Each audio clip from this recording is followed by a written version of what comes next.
Hey guys, I hope you can hear me okay. Alright guys, well it is back to be here again. I'm glad I was able to actually be here today. I'm sorry I wasn't able to be here yesterday. Had a lot going, had a few things I had to take care of yesterday, so I wasn't able to stream yesterday, but I actually am here today. So for today, I hadn't had much planned as far as actually starting sketching though, so I figured today I would do something a little bit different. I figured for today, hey Shay, Jay, good to see you. Good to see you. Yeah, that's true. Yeah, I believe it. Yet tomorrow it will actually be the first day in December, so it'll be Christmas time pretty soon. Yeah, that's like as I fear my own Christmas shopping. Before I get into this, start talk more about that. What I think for today, I think I'd actually kind of like redraw an old picture I did about a couple months back earlier this year, where I kind of did both from Rap the Guard and the Waners as like 80's characters. And so I figured what I would go ahead and do, I would go ahead and redo, that picture I did, because that was more of a sketch. Of here, I'm gonna try to do it more as an actual like full-fledged drawing. And so you can see I already did my little rough sketch here, like probably before, like starting the stream. And so I figured, I would go ahead and actually do more like a refined drawing. So I think over here I'll start with Ralph the Guard here. And so what I'm gonna do here is start with Ralph here. I'm gonna start with his face up here. So I'm gonna start around his nose here. I'm gonna come down. So I'm gonna come around his nose because he's got that little hooked nose coming out. Let me get his his eyes here. And I think for here I'll kind of give him maybe like thicker eyebrows, because in this version he actually has hair, so he's gonna have like little thicker eyebrows here.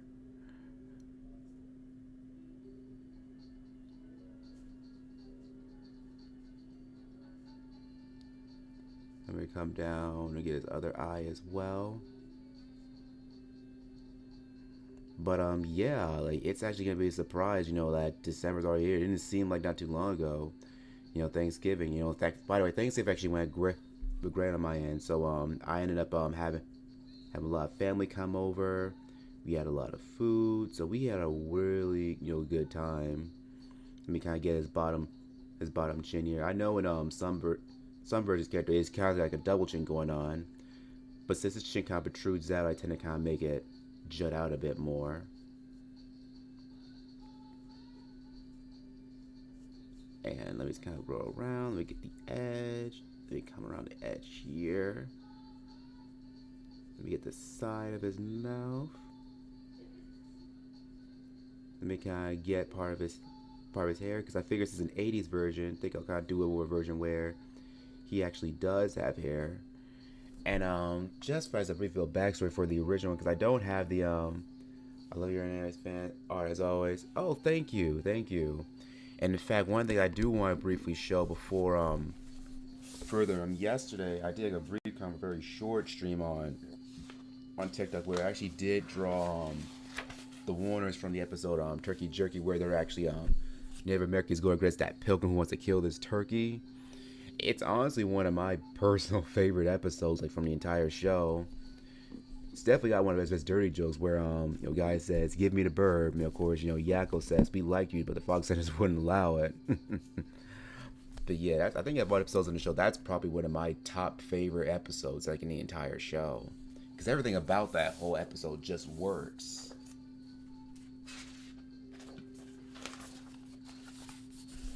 Uh-oh, didn't mean to hit the camera. Sorry about that.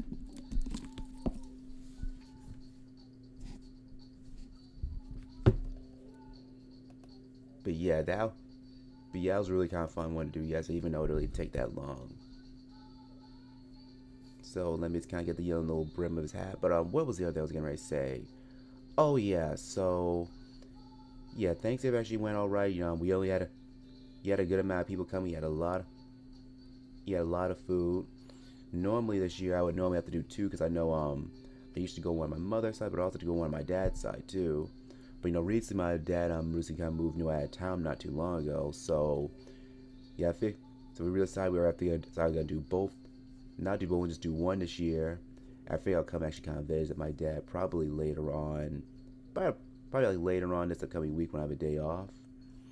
And then we'll actually get to actually go over there, kind of spend some time, and actually get a chance to really kind of see what his new place is like, because they just moved into their new place like earlier, like this past like earlier, just a few days ago. So let me kind of give him his hair. I figured, and the original drawing, as you probably can see here, I figured it'd be funny if I kind of gave like Ralph like a full-on mullet. So those who know Ralph, he's actually bald. So I figured it'd be neat to actually kind of like give him something where he actually has actual hair. Yeah, if I like bring the cap of his up a little bit more here, because I want enough room so we can get a little bit of the get a little bit of it actually coming down.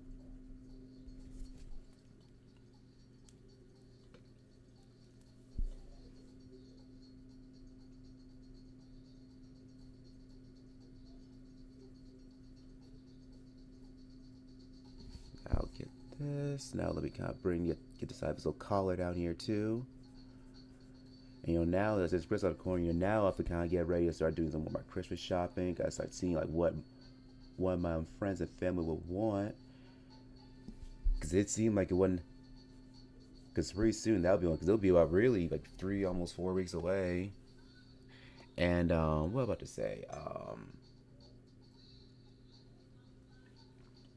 And also I do have a few more things I got planned as far as actually like drawing art stuff goes. Cause well, one, because I do have at least 2 commissions that I'm currently working on right now, but also I do want to do more stuff with my character like action claws. Some of you probably remember some of those screenshots and those drawings I'd actually posted of him earlier, last year. And so I'm actually looking forward to actually kind of do some more this year. And I want to try to do a bunch. I know it may, I think the fact that since I will be pretty busy for a good chunk of the this month, because aside from getting holidays up there, I'll be pretty busy at work, because of holidays too. But but it'll be something that I'm actually looking forward to. Cause I figure I kind of do more kind of like similar, like if it would do more similar if it was more like a Die Hard movie too, because that was kind of what inspired me to do those action claws again. Because it started like a single picture I did where it was like a watercolor drawing, and I decided to kind of do what would be the idea if a character like Wholesome Clarence was be made into like a hardboiled like action star like John McClane from Die Hard. So I did a drawing where what will be was a watercolor painting where this guy is actually kind of like an action hero. He's probably like trying to save the kids. It'd be cheesy, but of course, in a good way. Because a lot of them like movies from that era could be like very cheesy. And I was wanting to kind of do a poster that kind of really caught that vibe. Nobody doesn't have it. But I figure I kind of give him some lapels here too, some lapels on his shoulder.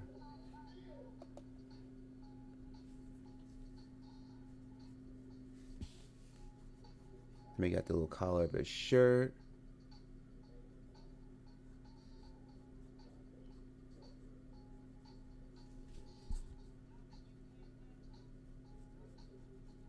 Let me get the his little fist here.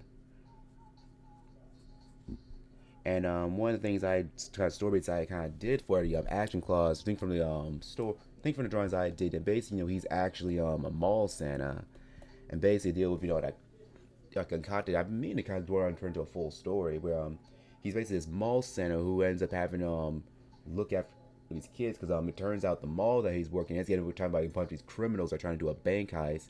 So kind of similar how it is with Die Hard. But instead of actually kind of like trying to find him to get out of there, he actually becomes, like a war hero in a way too. It gets pretty ridiculous, but a good kind of ridiculous, because that's a good thing about 80's movies. They could get really ridiculous, but in a fun kind of way too. Because I think one of them that comes to mind is which one? What's that one Arnold Schwarzenegger movie? It's one I know it's funny to say because cause some people probably say which one because he's got a bunch. But there's one in particular I'm trying to think of. Not Predator, even though that was pretty out. That's a classic and that was pretty out there. What's another one? Not Predator, but it's another one I'm thinking of. Not Total Recall, even though that's another one, big one too. I cannot remember the name right now. It'll probably come back to me later. And speaking of 80s movies, I've actually kind of made like an unofficial tradition to actually watch both Die Hard like 1 and 2, around this time. In fact, I remember, I think first time I saw it, but I saw it once on TV like years ago. Enjoyed it, but I gotta say, I think it really hit differently. When I caught it in theaters, I think a few years ago, they re-released it in theaters. Celebrate its 25th anniversary, and I gotta say, there is nothing like seeing a classic film that like on the big screen. And maybe because since it had been years like since I had seen it, but also seeing on a big screen, like you kind of hard to describe. It's like you kind of get a little more, you're a little involved with it too, because now you're seeing on the big screen, you're seeing as it was intended to be shown, like back in the day when it was new. And it just felt like a brand new experience again. At least I felt at the time. It felt like, like a brand new experience. And then of course seeing two again as well. And it's definitely one of those movies where the sequel's just as good as the as the first one. Cause I've seen most, not all, the Die Hard movies. I think I've seen the first two. I think I've seen It's a Good Day to Die Hard. That was one of the later ones. So I think only just three, because I haven't seen the third one with he did with Samuel Jackson, and I haven't seen the very last one I did, which I heard was terrible. I heard that one wasn't good at all. But the first two I've definitely seen, and I really like to make those our tradition. And one thing I might consider doing is that for this Christmas time, like typically these Acting Clause ones, I might probably do another one based on Animaniacs as well, because I had done a few like Animaniacs ones in the past too. Because of course I did ones based on Christmas plots, where it's like basically a Christmas Carol, but of course with that Greek CEO Mr. plots. Then of course I also did one, where I think it was the Waners, Ralph, Scratch Sniff, and Pinky the Brain. They were all together, and I had them where they're all kind of a little Christmas bag type of deal. And that was actually a lot of fun, because I remember I did that right around the time the reboot had just came out. And the reboot just came out, and I had just gotten a new tablet. And so that was kind of the first time I kind of did did something where I used a lot of color, and it was a lot, and that was really kind of great to work at. I think it's still one of my more popular ones I did on DeviantArt, because that would think like there are some like drawings at least I did on there where, well, they'll do a given phase, but then they'll kind of drop off after a while. Of course, once it's not on the front page anymore. But then like there's some where they still get a lot of new likes, even like a couple years later. Like I still get that a lot from one old one I did back in years ago, where it was like it was called Ralph's Catch, where I think Ralph tries to catch the ones, they end up catching Mr. Plots instead. And I think it's funny when I think of it, because I remember back when I did that, I didn't have that many watchers at the time. But then when I posted it, it ended up really kind of like blowing up.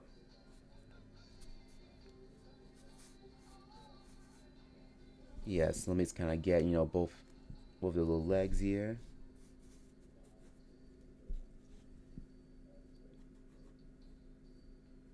Let me kind of get the WB emblem on, it's on the shoulders here. Not on his shoulders, his arm.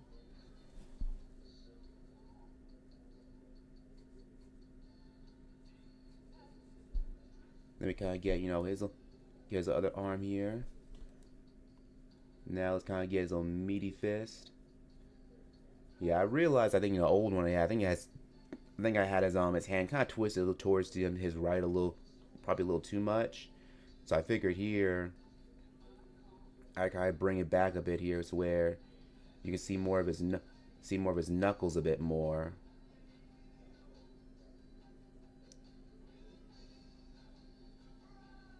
Yeah, and I figured, here, like as you can see when I did with hair, I figured kind of trying to have, he has more like a little, like Jimmy Cliff. Oh yeah, Jimmy Cliff. Oh yeah, that's right. Yeah, rest in peace. Yes, he had passed away not too long ago. And yeah, I've listened to stuff right now, and his stuff has always been pretty good. Cause I think he's more well known for the harder they come, because he was one of like the first like really big like Jamaican like reggae stars like from back then. I think aside from him and Bob Marley, yeah, Hard to Come, that's the main one because that had You Can Get If You Really Want It, The Hard to Come, Many Rivers to Cross, Reggae Night. So he had a lot of stuff. And let me check these up for a moment. I was looking up something real quick.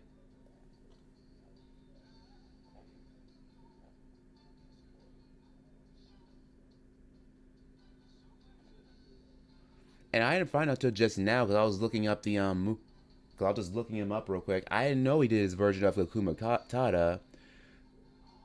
So apparently a soundtrack album came out from for Lion King called Rhythm of Pride Lands, and that one they did Hakuna Matata, but of course they got Jimmy Cliff to actually do that song. I just didn't know that. I just found out just now. But yeah, his stuff was always pretty good. Yeah, because he was actually one of the first to really aside from Bob Marley, really kind of push like reggae, like rock steady, and bring it to a much like wider audience. Because up until that point, it was kind of like a niche type. It was kind of a niche type of genre, and depending on where you are, it still kind of is. Because I know over in the UK, like over in the UK, well, I know you're in the UK, it's pretty big over there. But here in the States, here in the US, in some way, it's still kind of a niche thing. Because I think over here, like when it comes to reggae in the States, I think most of us tend to be more familiar with a lot of the like the reggae rock artists like Sublime, the kind of 90s. But when it comes to listening to like some good like old school reggae, like I've always dug like Jimmy Cliff, like Bob Marley, Peter Tosh was another good one. What was another good? What's another guy I've always like listened to? Steel Pulse. In fact, I've seen Steel Pulse about 2 times. They've always put on a good show.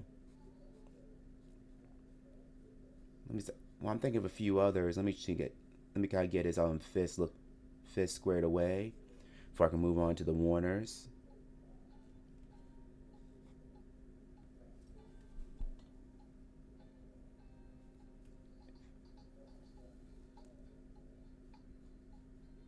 Let me get that fist here. Go back. See, now we got like our hair fist. And I know he actually has a few comments that he ended up losing like Lou Albano from one of the original VA from the Super Mario Brothers show. And funny enough, I didn't really see it at first, but once they pointed it out, like I actually saw it.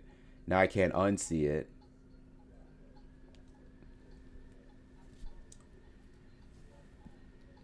Yeah. In fact, I think after I went to Steel Pulse, I kind of went to a period where I just listened to like the different artists, on Spotify. It has like a little playlist where I would actually kind of listen to different reggae artists that I've actually like really gotten into. Gladys Flex was one, Steel Pulse was another one, Sister Nancy, that's another good one too. I know not too long ago, I think the Wailers, the original like Bob Marley's band, they were in town. I wish I got a chance to really see him, even though Bob Marley, of course, is not in it anymore. It would have been great to really get a chance to really see, just a legendary group like that. Let me look up something real quick.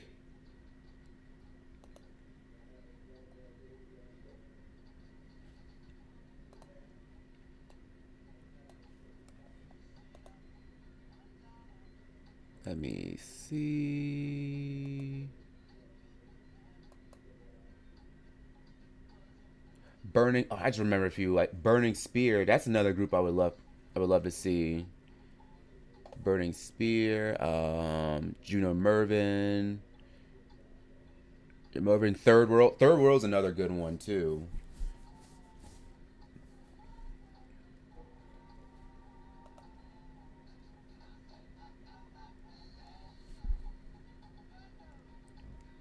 Let me see.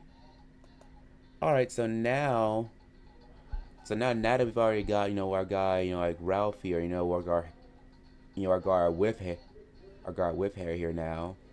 Now that we've got him squared away I think now we can move on to the Warner guys here. So I figured what I could do, let me move the camera so you guys can see a little bit better. So I know in the middle, one thing I did for Wacko, for Yakko here, I drew him more as like a funk rock star like Prince.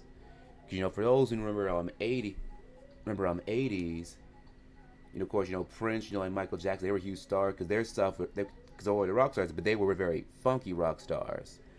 And, you know, like Prince, you know, he was kind of a big one. So I figured, you know, with him being like a very big character, I figured that'd be someone that Yakko would definitely be into. So, in fact, let me kind of, bring his eyes out a bit, eyes out here a bit more. Let me kind of get his mouth.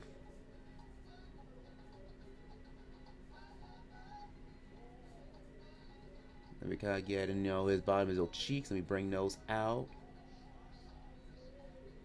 Let me kind of bring it down so I can accentuate his snout a bit more.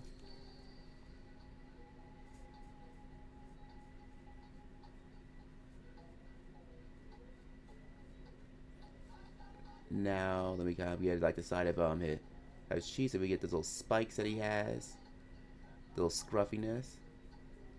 Let's get his little head. And one thing that he ended up doing, he kind of has like some really curly hair too, that little curly Jerry curl. Because you know, like those who know what 80's, that was like the thing.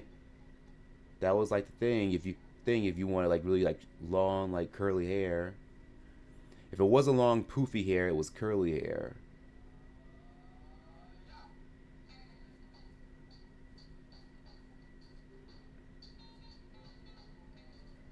So let me kind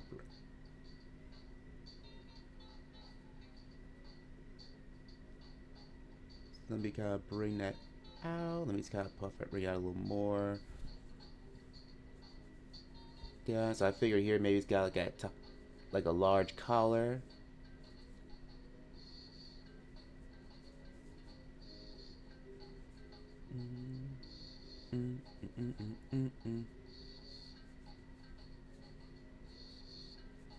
Let me kind of get his little jacket.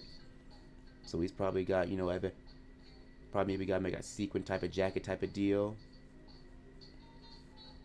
I figured the idea for this one is I wanted to have to wear, you know, like they're all as different like 80s stars, and you know Prince being, you know, that type of star, kind of big star in his own right. I figured a guy who was really big on being an eccentric frontman. I figured that'd be someone Yak would want to do. I mean, what Wacko would be.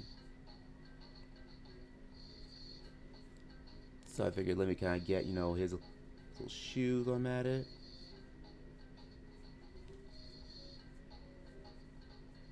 Let me get his other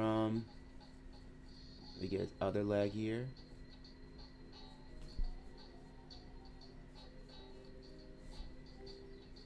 Let me kind of get his other shoes.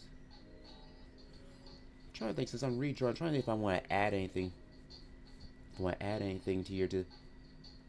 here. I think I will add his tail though, because I realized I never added their tails last time. So I think I will do that. Because it wasn't until I think until much later when I drew it. After I drew, I realized, oh wow, I never actually drew them their tails. So I figured let me make sure I actually add them this time.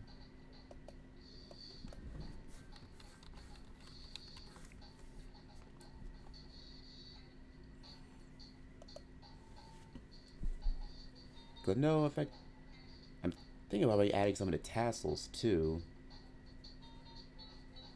Because I'm kind of loosely basing him off how he looked. You guys look on how like Prince looked probably in the 80's, where you know like probably like his 1999, Purple Rain. Kind of basing it more off more off the look he had like during that period. One thing I'm always tempted to do here, well, I might do that for another picture.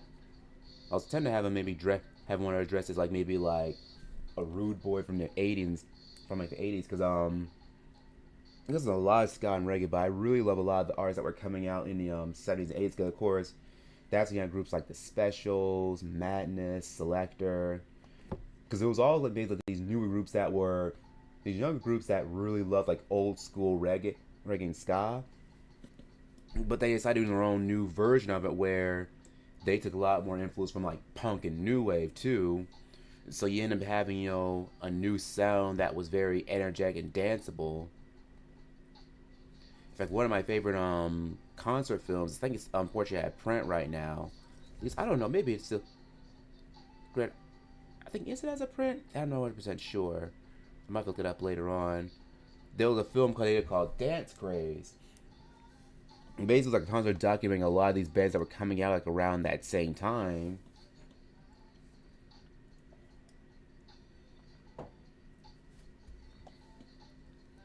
So let me see. I think I'll add a little bit of those pleats on his shoulder. I think I'll add a little bit of pleats on his shoulders here too. Because I figured I'll actually. Well, since he got those big pleats too, I think I'll actually make sure he has those as well.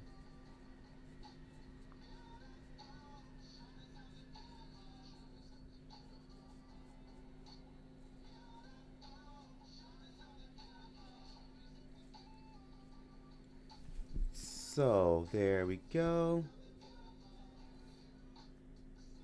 Now I'm mind being a little left for the pencil here, since I am planning on going back and actually like drawing in everything with pen.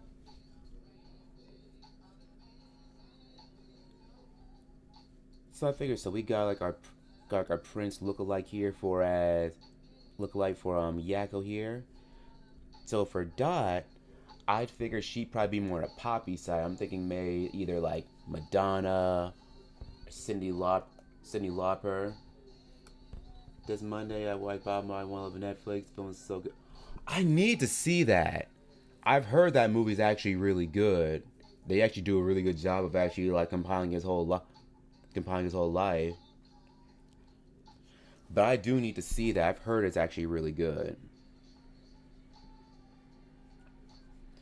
Because usually when it comes to like documentary films, like these are more like biopic films like that. Like a lot of times, like I've read, even though a lot of the ones I've seen are pretty good, there have been some where like sometimes like depending on the budget, like they're just okay, and then there's been some like where like they really don't get, they tend to leave a lot of things out.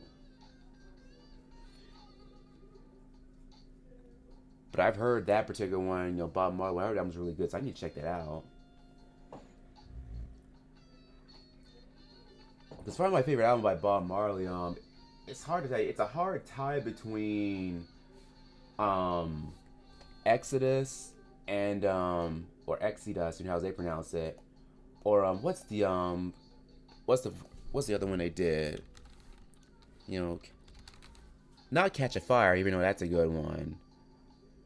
What's the one? Burning, that's the one. And it's a hard tie between those two because I know Exodus, that's the one that has a lot of was really big hits. Like One Love, Three Little Birds, Exodus, like that has a lot was big hits. As a solo artist, but Burning has a lot of his hits too. But it also has like I Shot the Servant and Get Up, Stand Up.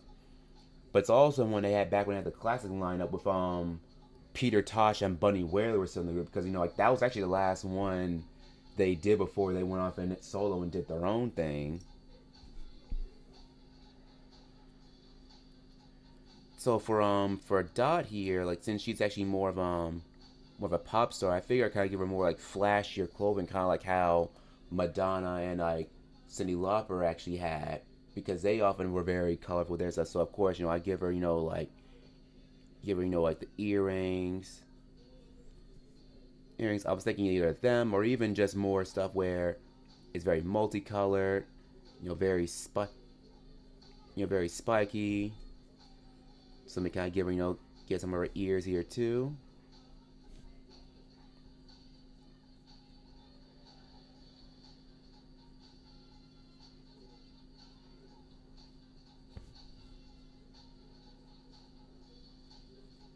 So let me get a part of her shoulders here.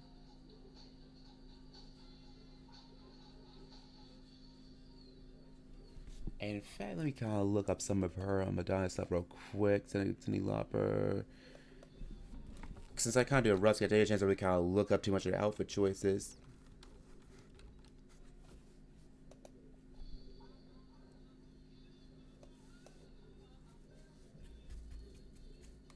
But yeah, One Love Earth was good. I need to give it a watch.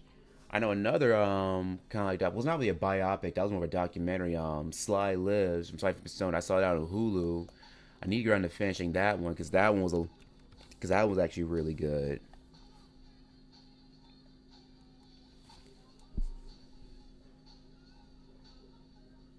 I think I'll probably give her maybe get some necklaces. Cause especially Cindy, she like to kind of wear a lot of those necklaces.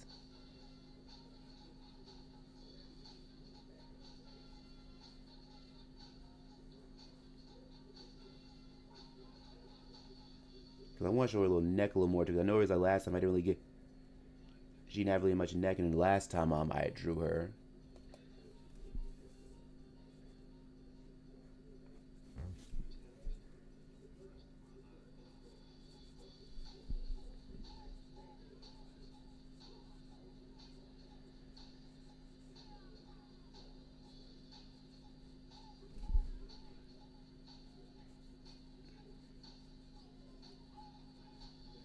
We kind of get her. At least probably got large like platform shoes.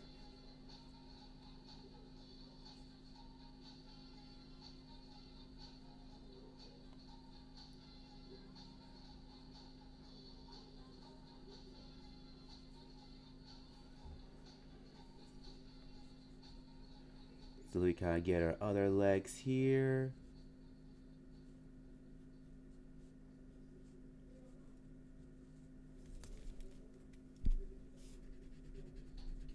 Let me just kind of erase it a little bit here so it's a little cleaner.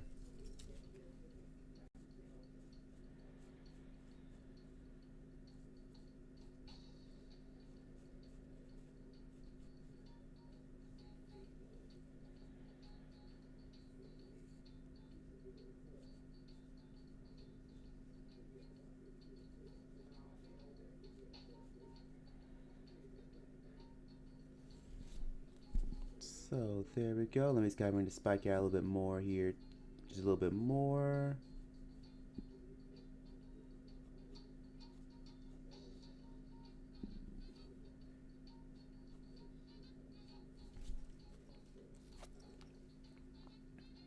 Okay, yeah, I'm really liking how this is turning out. Okay, perfect.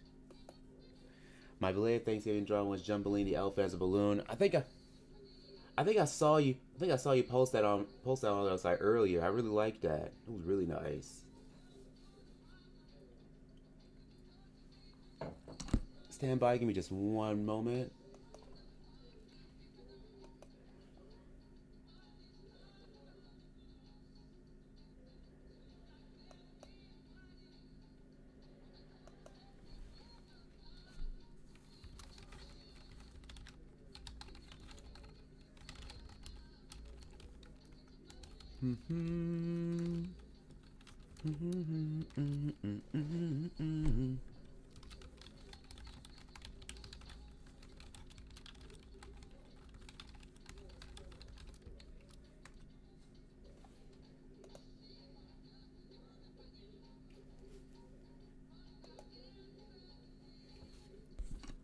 All right, there we go.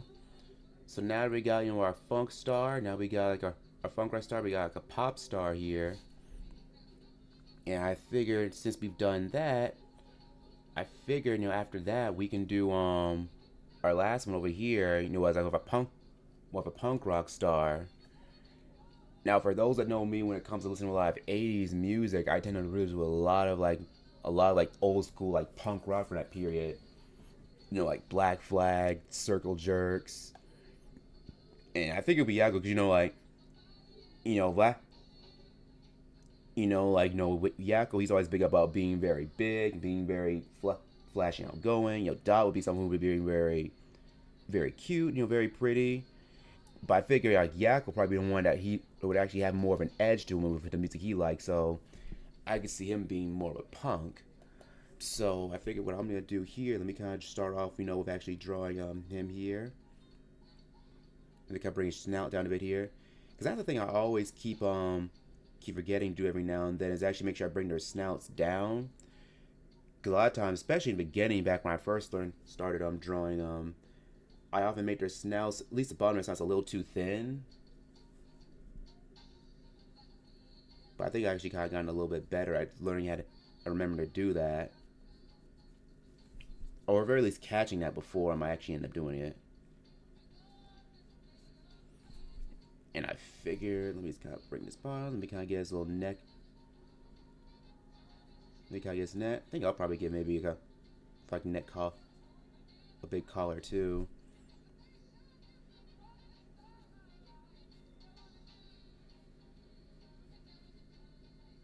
So of course get this little hat, and what I end up doing in the old picture, I'm actually gonna do the same thing here, where for his cap, he's got like decided to kind of give him kind of a mohawk. Because obviously, I think if Yak, and oh, also another thing I realized I never drew their ears. What am I talking about? They're holding their ears. I don't know what am I talking. What am I talking about? I don't have to draw their ears because he's holding them. Duh.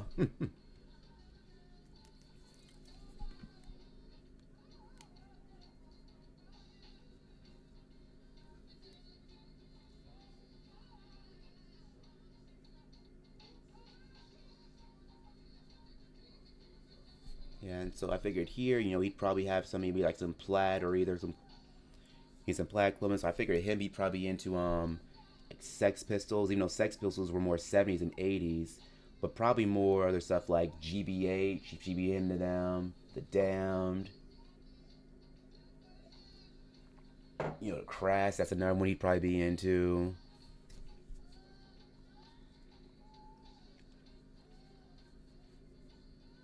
Especially one show I wouldn't mind going to again, and if they have it closer in town again, is that Punk at the Park thing. Those of you probably already know. Those of you who should probably might know about already. It was like this concert. Well, not concert. It was a music fest I went to about a year. I think it was last year. Yeah, it was last year on this time, where I went down to Orlando, and it was a music festival where they had all these different like punk groups. It was mainly a lot more LA groups, so they had like Dead Kennedys, Black Flag, I think Exploited. No, they didn't wear that. That was no, they weren't there. That's a totally different band. I'm thinking of a different group. TSOL, Against All Authority. And it was pretty cool, like getting a chance to really see, a lot of those groups, like for like the first time.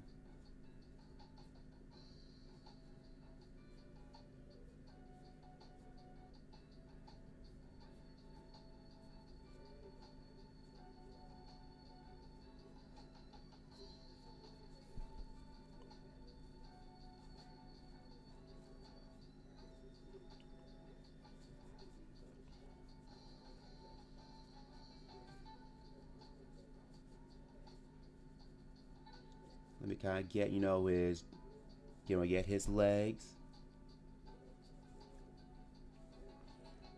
And I think he's probably got like these big combat boots, maybe spiky boots.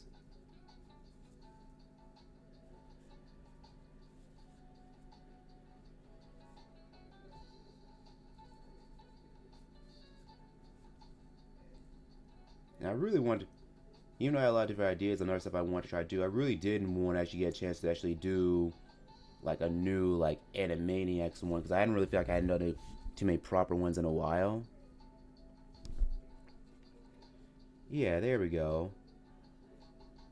Alright, so now I think we got, all of our monitors. So we got our big guard, so we got our Prince lookalike, we got our pop star, and we got our punk. So I think now the next big step I can do is, of course, start inking this in.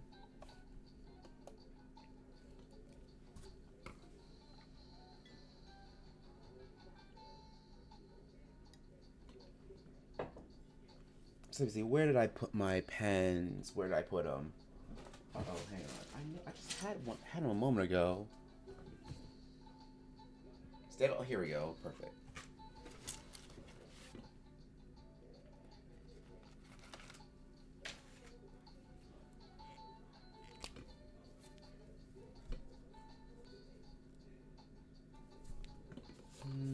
just kind of get. Let me make sure it's working good. There we go.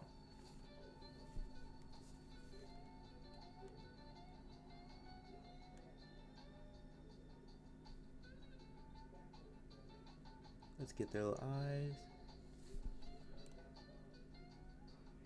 You know, the inking is always pretty tricky to do, so forgive me if I'm not as chatty here during this little brief moment while I'm inking these guys in.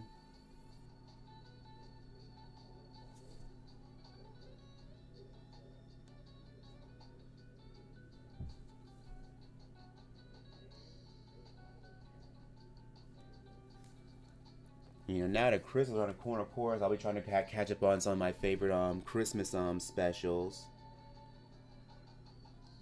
Cause of course, you know, like since of course, How to Get Slow Christmas, that's usually kind of a good mainstay. In fact, I actually had my relatives over. I think downstairs they saw the new Grinch movie. I haven't really gone on to seeing it just yet. I've heard it's okay.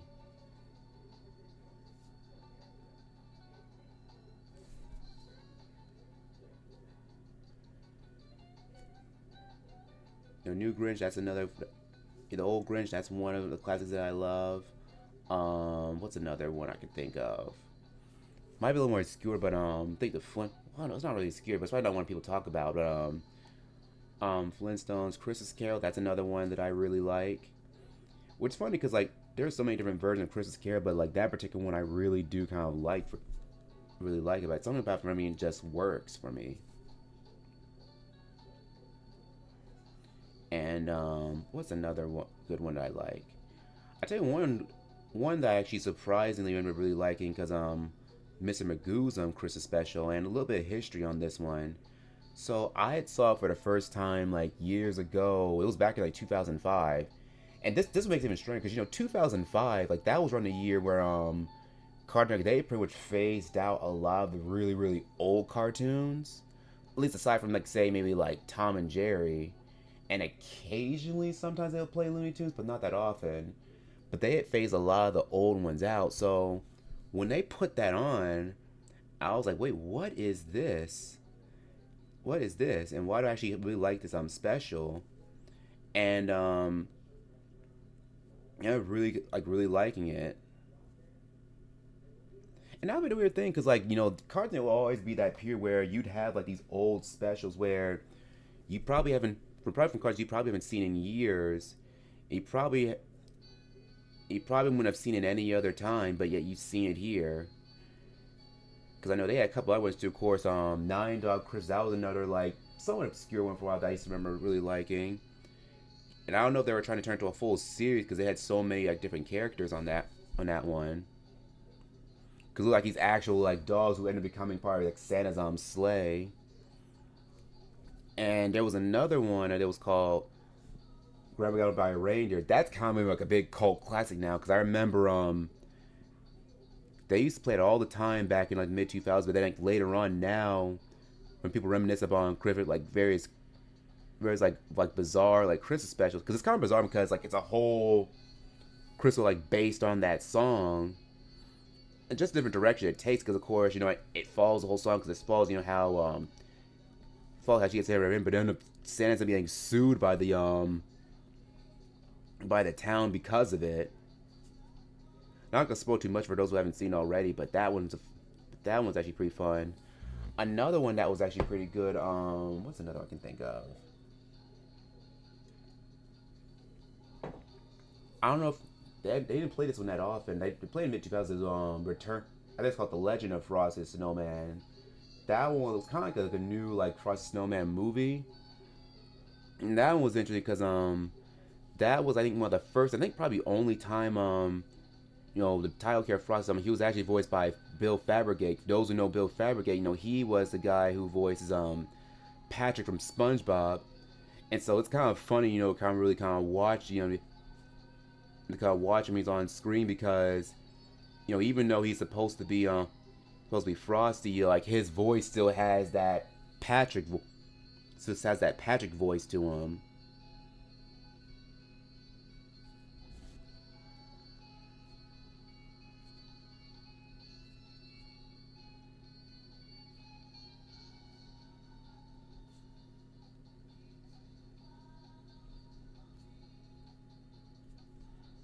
And I would say, and I just thought about like that old period, like mid 2000. That was a really interesting period where they just had a lot of different like specials airing, whether the old specials, like new specials from like established like popular shows at the time, and really just like really off the beat, like different path, like different ones that you normally wouldn't see anywhere else, but you saw them there. There was another one I saw. I can't remember if I saw it on Cartoon Network or if I saw it elsewhere. It was an animated one where it was and unfortunately I cannot remember the name of it right now. The only thing I remember is Ed Asner. You know, he voiced Santa in that one. And I think when it came out, because it came out, I think it was like the late '90s, I believe. I remember I heard that was kind of a big selling point. You know, at the selling point, you know, Ed Asner that kind of was voicing him, but also what was funny, like even though he's not credited, Jim Cummings, you both know who had voices Disney's P and a lot of other characters. You know, he does the singing voice. Which is funny because like there's like two songs that say sing is like, even though on IMDb, you know, like Ed Asner is credited as doing like the voice of Santa. Like when I heard him singing, I was like, that's definitely Jim Cummings, because I thought to myself like, why does he sound like Pete all of a sudden? I was like, okay, so he might did some uncredited like kind of like singing work, because it's not the first time like Jim Cummings actually did like some like singing work. Because I know another one that comes to mind is you know, the original Lion King with Jerry Irons, when Jerry was singing the song "Be Prepared." You know, for those who know the story, you know you know, he blew his vocal cords out during the line "You won't get a sniff without me," and he blew his vocal cords out. He couldn't really finish the song, so what they did is they got Jim Cummings to come and actually read and actually do like the final verses of the line. And while his voice blends really nice with Irons, like those who know both Jerry Irons and Jim Cummings, like, can definitely hear the difference when you actually hear how their voices sound. I think we had our tail here.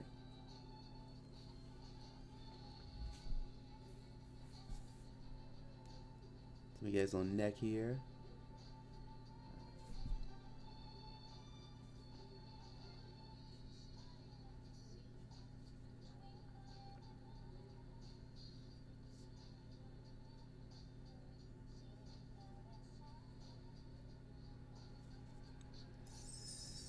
So let me get it. Decide. Hey, Brendan Barty, hello. We're glad you were able to drop in. Hey, good to see you. So, yeah, sorry I couldn't show up last night. It was getting pretty late where I was, and I had to kind of head off.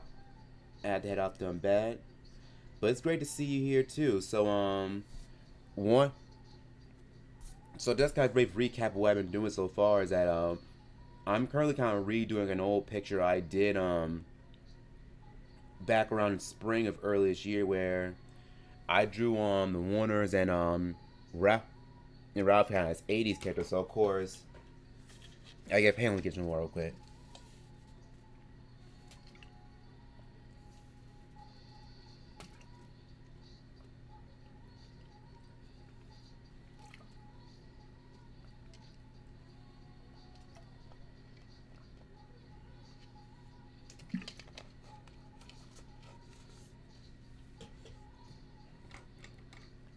I'm back. Where I kind of drew, you know, gave Ralph kind of like an 80s type haircut, 80s type haircut, where he's got the 80s like mullet, and I decided to draw the I'm doing some rusting anywhere some pics. Yeah, I definitely like to see more because I saw some of the ones you showed me last night on Discord. The new ones been looking really good. Yeah, I really like them. Your new Valley Rabbit. Oh, excellent. Yeah, I can't wait to see you actually post yours, because your work is always looking great as always. I really like those new ones you do. You tend to do a lot more. We use a lot more of those colored outlines. Yeah, it's really neat. Including one last night where I tried different dynamic laughing poses. Yeah, I saw those. Those are really nice. I also like it's pretty cool how you for yours you use a lot of different colors, like for each sketch and pose. Which I need to try it. I need to try to experiment if I do it for mine, because I know like I say doing it like that just seems a lot more just with different colors. That seems a lot more organized as far as keeping everything together, just keeping everything like neat and tidy. And what I did here for the Moors, I kind of drew them as a different like stars. So I didn't want Yakko where he's more like a prince, like funk rock star. I drew Dot, which is more of a pop star, and I did Wacko, who was more of like a punk star. And I yeah, and some picture I did back in the spring of like earlier this year, and I figured I might as well actually kind of like go ahead and actually kind of like redo it, since I wanted to kind of do another like Animaniacs, which I think I hadn't really done too many in a while. The line of your pose have more weight and balance. Oh, most definitely. Like establishing your line of action like early in the very beginning, like that's very key. You know, making sure like you're making sure your poses stay very fluid. That and being able to do like quick, like very like gesture drawings, because like getting overall like feel and movement of the your drawing, that really does help like early on. So that way, of course, once you start adding the actual details, you end up having that situation where your characters start feeling a little stiff. Because I know that was the thing that used to happen a lot. I know you thought it was alright if I finally sketch out the posse for failing. Oh, not that's right, because you did show me that last night. You did show me that. Yeah, that was really, yeah, I really do like that.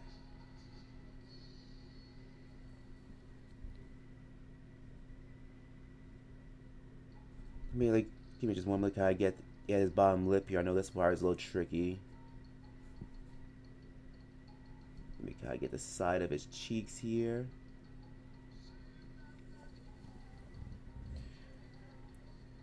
I know you said you mentioned for a bit up, and it's got a couple of new. I think you said it's a couple of new characters in it too. And I saw you sent me the links. So I'll definitely have the chance to actually check out the read the whole story once I got the time. But that's excellent though. Oh, you caught that? Oh, nice. Oh, that's excellent. So I now really have to go and check this out later on once I get the chance. I had to cut the. Oh yeah. Oh, I thought you were talking about the picture. I thought you were talking about the I thought you were talking about your story for a moment. But yeah, he actually did here. I guess having more of hair, I guess that gave him that goes like a lucky charm in a way.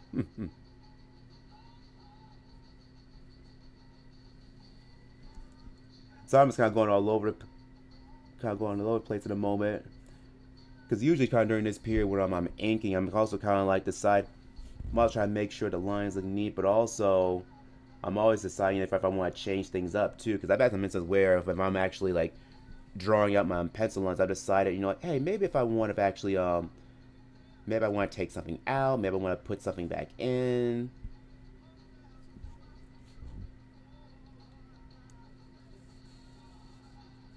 Yeah, I mentioned earlier in the stream of when I think when I initially posted, I actually got a comment saying that he kind of looked like Lou Albano, the wrestler, but also kind of like from the guy who voiced Super Marvin back in the day. No internet just oh, definitely they will. Yeah, this ain't their first road. They'll definitely be willing to get out of it.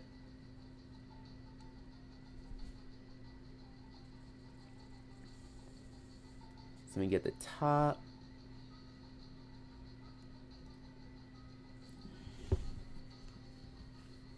And as far as Jackal's opponent, this is not the Wacko's opponent. This is probably not the first time I did it. Cause I know a while back I had there was one episode I did. There's one drawing I did years ago where I drew all the Waners as like as punk rockers. In fact, I got inspired by this one artist I used to watch on Tumblr. I think his name was like Ciervo Robot, and they had this one where they drew them all as punks, but what's cool because they kind of gave him kind of a Mad Max type of look to them. But I know when I think when I decided to do my own take on it, I decided to kind of model them more up on like 70s punk. So think like say like Sex Pistols, The Damned. I know for Dot, I kind of gave him more of a Vivian Westwood type of look. Because for those who don't know, Horatio the Big in the Picture is probably my favorite circus cat. Make it a sweet to me and star building frame. Yo, Nick, I think it. Yeah, I kind of got that when I saw your original saw your picture. I can definitely tell he's kind of got that sweet demeanor. You know, like level Overwatch characters like that, where they're probably big but they're very kind-hearted. For some reason, I've always kind of liked, you know, find those characters like really endearing and fun.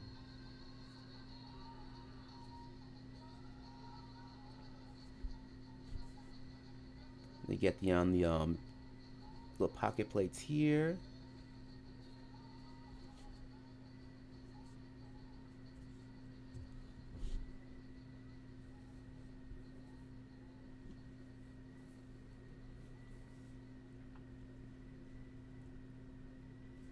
Let me just kind of get around here. This is always in a group of arms around here. Let me bring that down. Around the corner. Which are hippos in real life? Oh yeah, yeah. Because in real life, like hippos are probably the most dangerous people to be close to. And it's funny because I think in some place I've heard they're more dangerous than actually getting like say lions there. I guess mainly because like they're big. Yes, they're big. They're a lot faster than you think they'd be. They got those huge mouths. And they got those teeth too.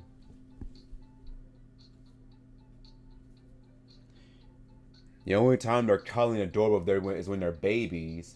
But even then, if you try doing those, especially when the mother's around, it'd be your last time you'd ever try doing that. Yeah, because they got those. Yeah, because they got those huge mouths. They got those teeth. Because they got teeth. And the weird thing, it's not. They don't have sharp teeth, but they're big teeth too.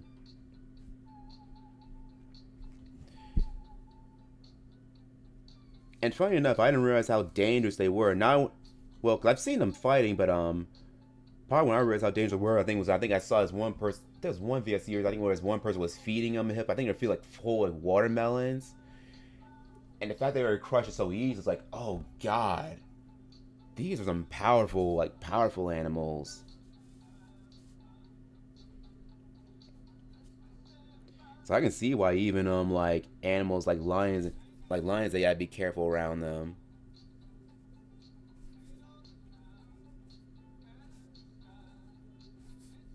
Let me kind of get his legs down here.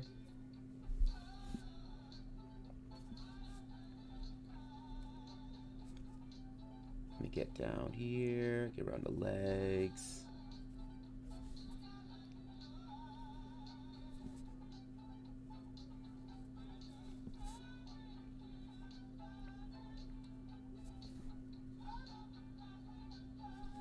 Let me kind of come down. Let me get around the shoes here. Ba ba ba.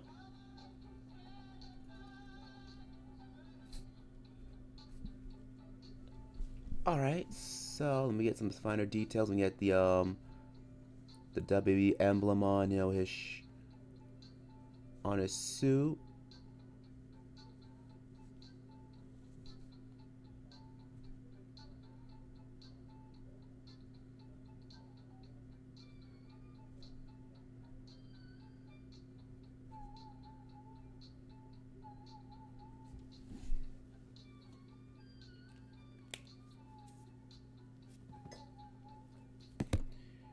And it's weird because like their teeth, like they're not sharp, but they're just big. They're huge,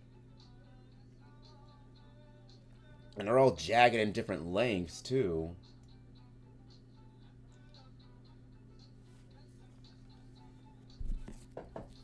Alright, so I think that looks pretty good. So I think what I will do next is that right now I'll start cutting the more darker parts of the picture. So if actually one thing, let me erase some of my pencil marks here. Where's that eraser I had? I had a big one a few moments ago. Where is it?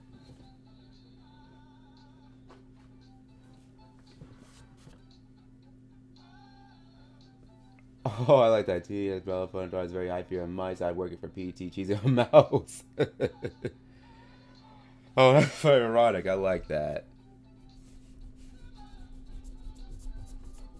Because what was I going to say? What was it? Yeah. So that's very nice. So I guess in a way he's kind of scared of his boss too.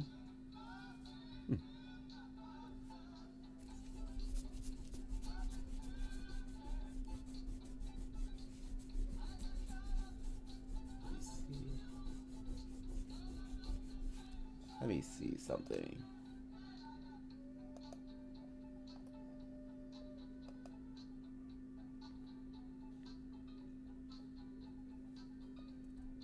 Yeah, yeah. I just went and glanced at the. I just went and glanced. I just brought the sketch in the corner. Yeah, I could see him kind of trembling off in the corner. That has gotta be unlucky. You're afraid of mice, but the mice actually your boss too. I can only imagine what that working relationship is like.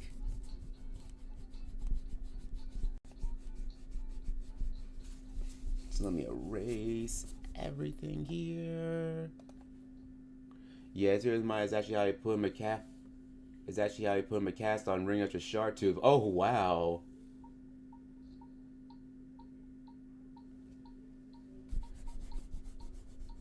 Let me see. I'm just looking. Something else I need to add here.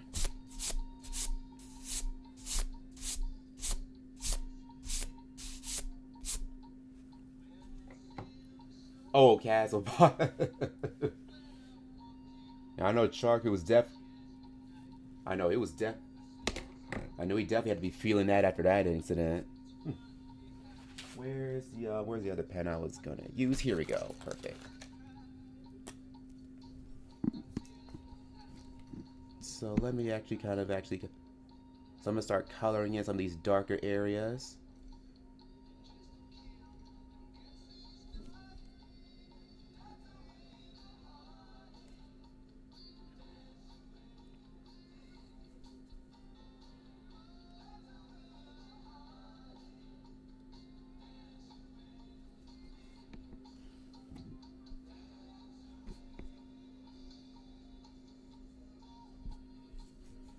And I normally try to do like little. I can do it. I try to do like little thick outlines here.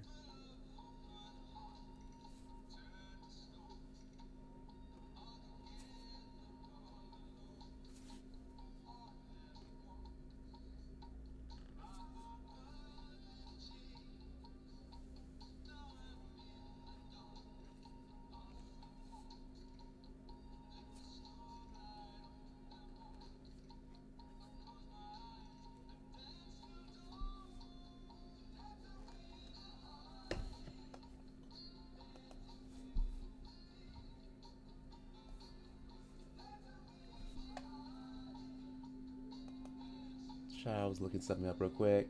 I thought I'd have every. I was just getting ready to mention that in the back, cause I see a little fire in the back. That little line in the back was also a fire eater. So it's cool. It's almost a combination of two like old school like circus pastimes. Like the fire eater, but also the lion tamer too. So that's a really kind of creative way of actually like combining like those two like pastimes.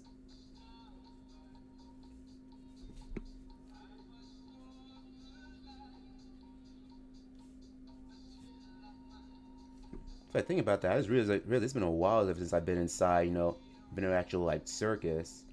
I wanted the last one I went to was probably a Circus Soleil, probably like years ago. I forgot when exactly.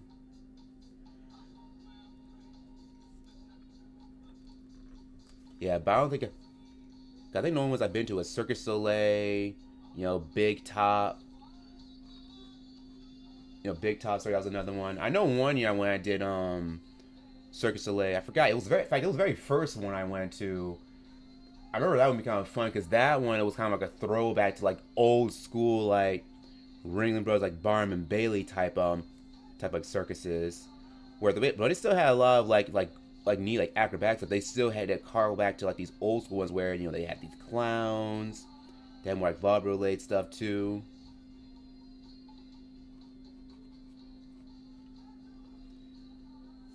Last time I went to was for this. Oh yeah, funny enough, that's probably around the same time I think I last went too. Because I've been to Circus LA about two times. The only thing about it, I haven't been at Mid because, of course, like Circus LA, it's expensive.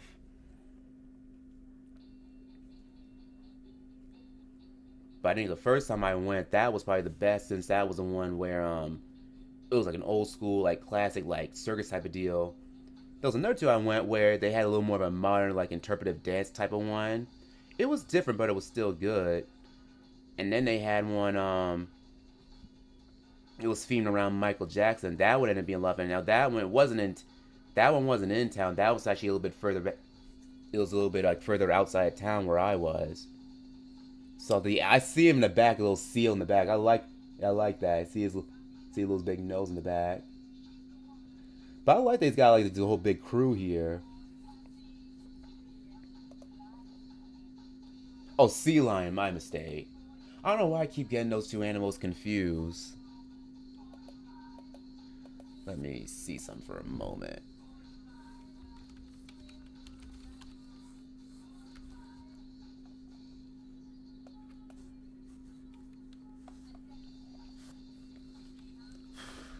Let me see something.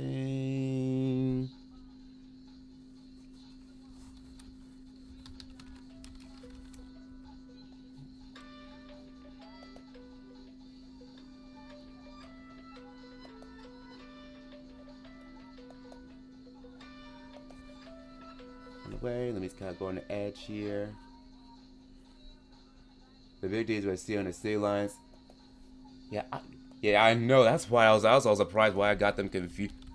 Why I got confused for a moment.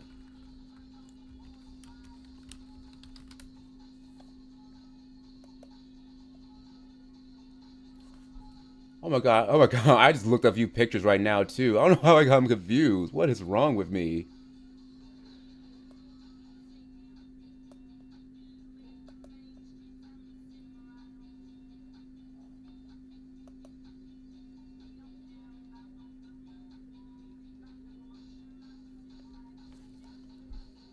It's like, oh yeah, sea lions. Those are huge. Yeah, they get huge. I've seen, like I remember seeing on National Geographic. Those, I forgot how huge those things can get. They're huge or they're massive. You definitely don't want to get a fight with one of them either.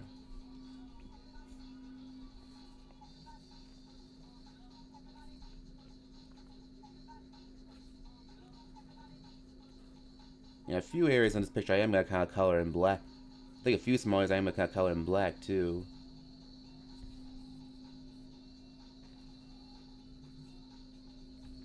It's okay. Autocorrect always trips me up too.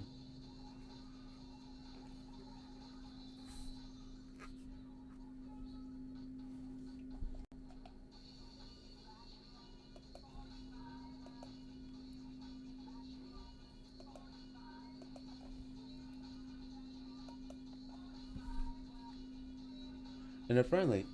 Oh, you know that I didn't know.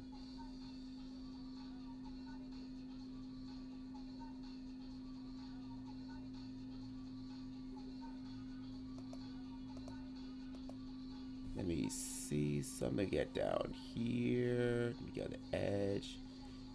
You know, kind of the main area is just yellow. Let me kind of get the side of, get a stripe on the side of his pants here.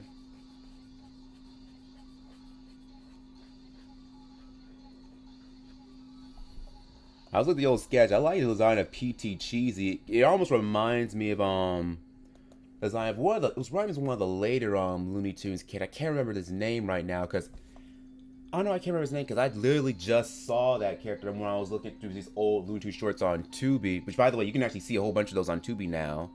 But what was it? What was that character's name? Cause it was. I'm trying to think, what is his name? Because he appeared in a lot of the later like Merlin the Magic Mouse. That's it. He always reminds me of that character a little bit more. Only difference more I can tell from. If it's more, I know he's a lot more like flashier outfit, which I like, which makes sense. You know, he's a ringmaster. You want to have a pretty big personality.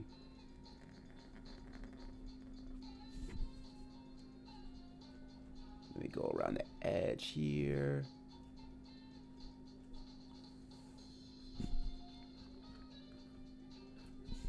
Let me just go around the edge. Let me go on the top.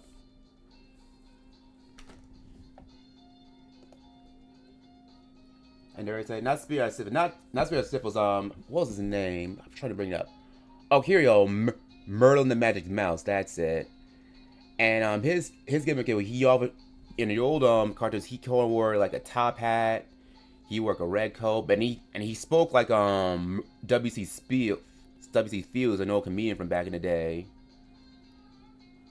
Yeah, he appeared like in the really like later parts of like of Looney Tunes. It was like late 60s, like 67 to 67, like 66, 67, like right before the studio shut down.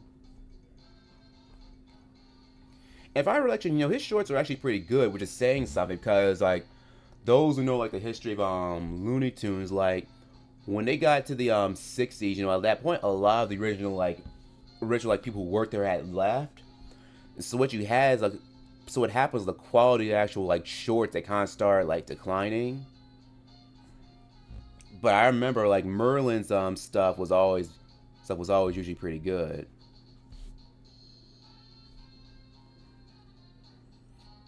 Yeah, but I think some of the stuff on Tubi get, because I think a bunch of like old school like Looney Tunes stuff, Tunes cartoons you can actually see on like Tubi now. In fact, let me check on something for a brief moment. I'll be right back. Give me just one moment.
Alright, I'm back. Yeah, Seven Arts. Oh yeah, Seven. Yeah, Blood Mercer was kind of made during the era. The USC was definitely rough. Looney Tunes, like Seven Years of Drawing, the Melbourne, Fan of a Hard Cat, Melbourne Parfaits. Yeah, it really was like a really rough period, cause like Chuck Jones, he'd already left and just left. I think he got. I can't remember if he left or he got fired. Forgot, but either way, he wasn't there anymore. Yeah, Mel Franklin, yeah, he passed. Mel Blanc, because he had that car crash. Of course, he was doing lots of stuff with Hanna-Barbera too. I think Carl Stalling knew their music. I don't think, if I remember, I can't remember if he had passed or if he had already retired. I know he passed like later, not long after they stopped making cartoons. And then of course Rob McKimson. I think he was probably the only. He was probably a few, if not only, like main animator / director that was there from the very beginning all the way to the very end. So he got a chance to see, from how they started to when they were golden age until they reached that period. But that's right, Chuck. I think he did violate his contract. If I violated his contract, I can't remember. If it was a gay. If it was a gay period, it was something to do with one of the movies he made like around that time. Yep, it was. Because I think it was one. Because that's the one I think Julie Garland was at in that one. It was that one. I think it was someone else too. I still need to see that one. I heard that movie is actually pretty good. And also a little bit of weird little trivia with Chuck Jones. I know apparently for like a very brief moment in time, I think he actually, if I heard, he actually did work at Disney like around the time they're working on Sleeping Beauty. But he was only there, I think, for about a couple of months before he left. And apparently the issue was, that, apparently the way it goes, apparently he told Walt, like, hey, there's only one job that I want here, and you already have it. And Walt was like, well, I'm sorry, I'm afraid that slot's already filled, because apparently he wanted a directing job, which, I'll be honest, I'm surprised Chuck even bothered, because Disney, especially at that time, they had a very different hierarchy compared to how, say, Looney Tunes did. And considering, Chuck Jones at that time, since he was already, kind of a really big into the as a director. He definitely just when I was going to Columbia before a bail when he did Warner Brothers, he was found out immediately. Yep, yeah, I remember that now because I couldn't remember the details because it did have something to do with distributor like finding out like what he was doing. And I'm trying to remember. I think it was even right before. I can't remember if it was right before or if it was right after he did the kind of Grinch Stole Christmas. I think it was right before that too. But I'm probably getting my facts mixed up.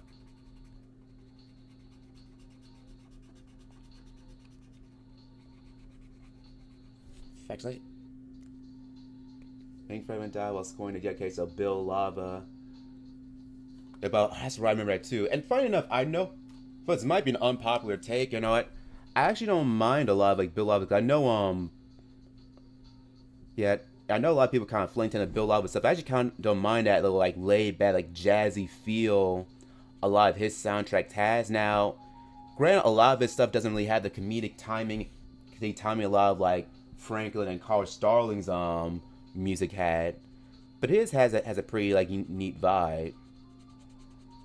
But yeah, Looney Tunes, yeah, especially like during that period, they were in a pretty rough spot. Because also even that period, pretty much a lot of the old school Looney Tunes here, like they were barely shown like original like the actual shorts anymore. Because of course, Bugs Bunny, he was pretty much absent for a lot. I don't think he was. I think it was. I think it only appeared in maybe only one or two like shorts in the '60s. And yeah, I can definitely see that. A part of me wonders would he been a better fit with Pink Panther, because Pink Panther's cartoons had a slightly different vibe compared to like say Looney Tunes ones. He might have been a better fit there, but I don't know.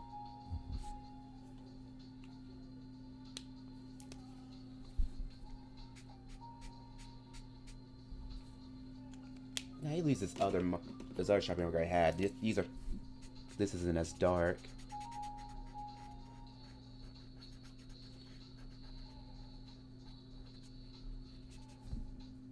And it's interesting because a lot of those animators and directors that retired from Looney Tunes, like I think some retired, became teachers. Of course, a small few went to Hanna-Barbera, and then of course you had a couple that ended up going and working with Ralph Bakshi for a while. Of course, I went working on stuff like Heavy Traffic, like Fritz the Cat, that kind of stuff. Speaking of bad guys, see you right, bitches. Oh, I didn't even know it was out already. I need to check that out. I had no idea those were out already because I knew they were coming, but I didn't know because I've already seen the new sequel, Bad Guys 2 in theaters. I loved it. I'm gonna have to check that out too. And also, fun fact, I remember when the first Bad Guys came out, that was actually one of the very first movies I saw, like back when we're coming out from the pandemic. Because I hadn't really seen that many movies, and that was actually one of the first that I saw. But also with me, anyway, I'm always been very picky, like what movies I want to go see, like in theaters. In theaters, anyway.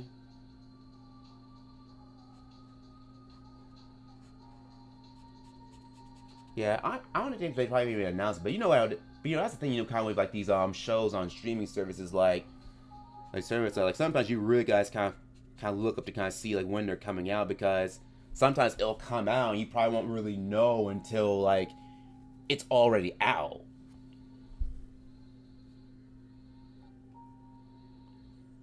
I have new crystal jewelry I can draw this summer. Oh really? Which kinds do you have?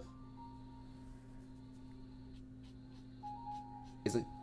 I think last year you did something that was more like Nutcracker themed. It was Nutcracker Sweet, if I remember right. I forgot which one. Yeah, I'm kind of using this to color in because even though it's essentially the same, essentially the same pen. This one has a little less ink, so it has a little grayish look to it. So that's why I'm kind of using that one.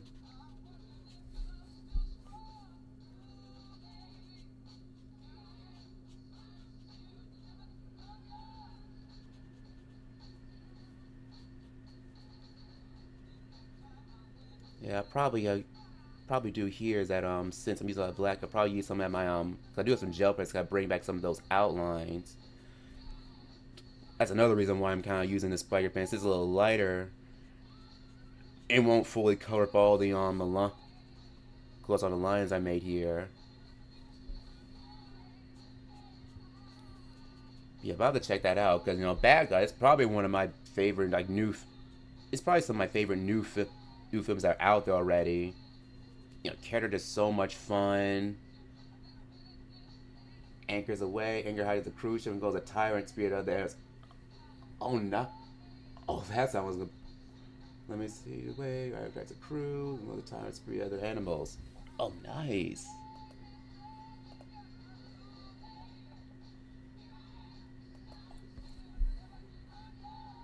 Probably got an idea for a story based on leopard seal anchor. Oh, cool. I'll have to check that one out too.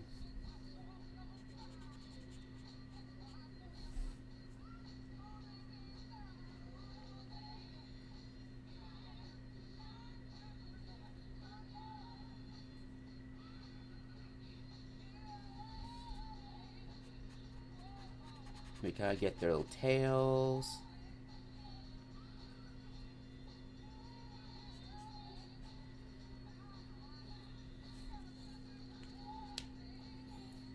Okay, give me just a moment. They gotta get some of these pencils ready. Uh-oh. Hang on. Sorry. I just dropped one I was getting ready to use to. What is going on?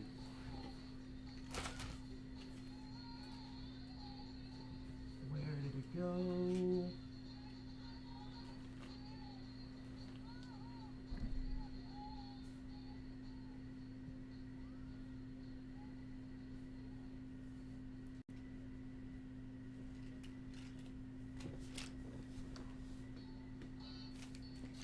Alright, so F. Okay, okay.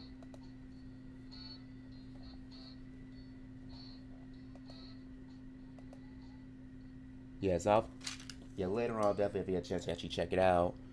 Alright, so what I'm actually gonna do next, I was thinking about doing markers to kind of color this in, but I figured I'll probably use regular color pencils since I figured that'll be a little bit quicker. So I figure right here I'll kind of start off, coloring, his little flesh here.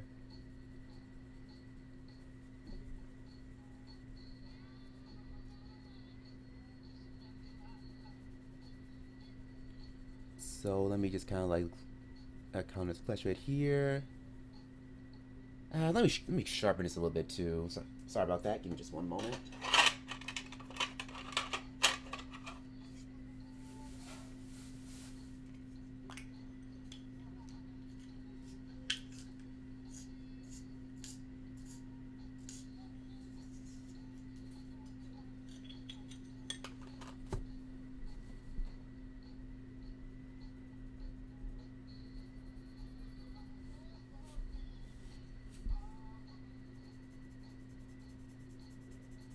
I'm gonna use like this light tan.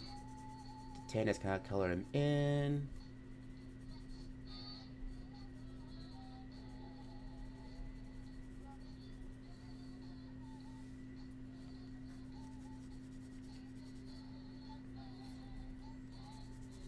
And I might go over some of these outlines probably a little bit later on. Later on after the stream to kind of thicken some of them up a bit here. But I'll probably take it out a little later on.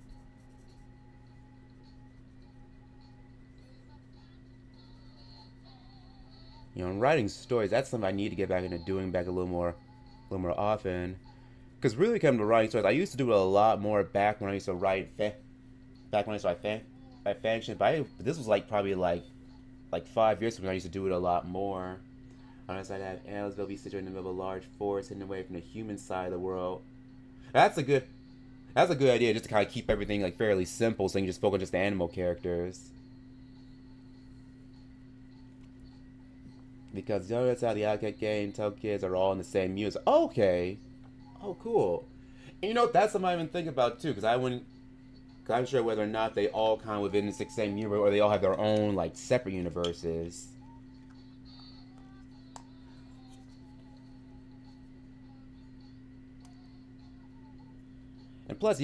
And plus, having like characters kind of like a different set. Saying like whether it be like woods or near lakes. Those are always good. For good like setting pieces, as far as writing a story.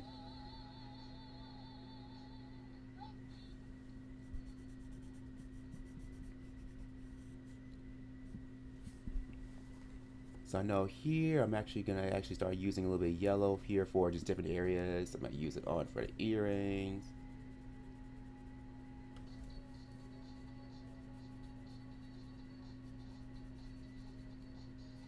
Yeah, I think just to make it kind of stand out here, I'm gonna use a little bit of yellow around on Wacko here.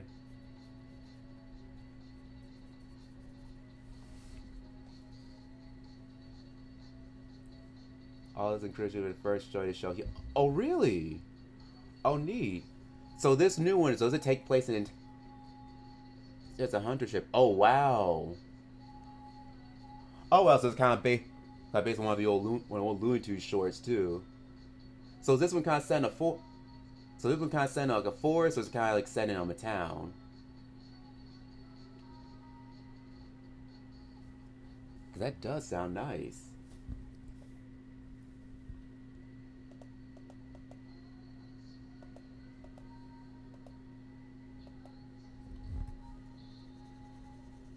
Yeah, I was gonna take a little more liberties to cover. I think for a lot of these, I'll have a lot of them stay pretty close to how the close how the original covers and original sketch looked.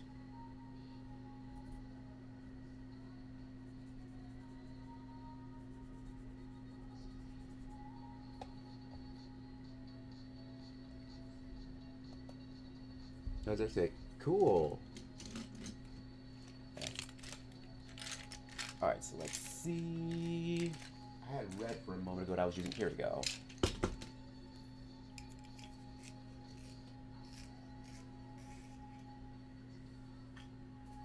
But what was another thing I was going to say? But yeah, but writing is something I do want to try to get back and do like a little more free. Because nowadays, if I do tend to do a little more writing, I tend to do like more like smaller like short stories. Short stories are basically just like longer. Oh, let me see, just use that a bit. Okay, great, thanks. Oh man, the part of the business, but see, oh, nice. Now dive in the dust. Cool. Thank you. But what about to say? Let's say I'm just like a whole bunch of different things. I'm just gonna dart all over the place. My mistake. But where was I? But yeah, I think back when I was back like 5 years ago, I used to do a lot more different like fanfics and more like longer stories. Of course, that was a period where I wasn't really drawing as much, so I took more time to do more like do more writing. But of course, once I started drawing a lot more, like then I actually started doing a lot. Sorry, but I still do less drawing, do more writing.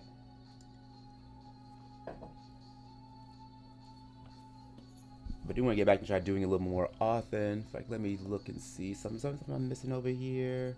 Oh, I know I wanted to add here. I know in the original sketch I did, I know she had more like a yellow blouse. I think here I'll be orange instead.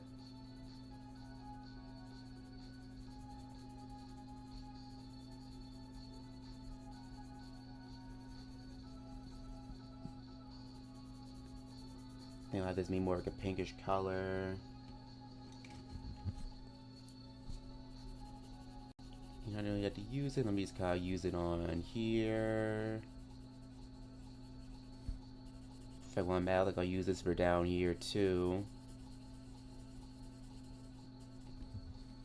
In fact, really, I can use this here, for else like a little emblem here, since that's more like a golden yellow rather than like a deep like a bright yellow. Actually, on Archer today, Larry at 2.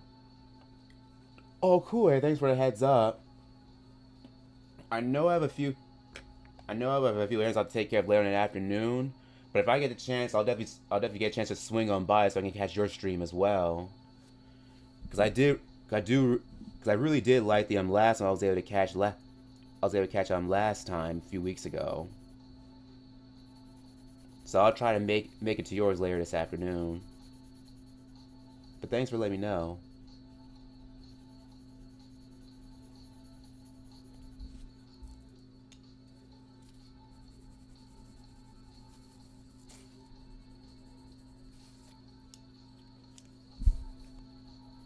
Yeah, I figured first she's up there. In fact, let me kind of color in her legs here.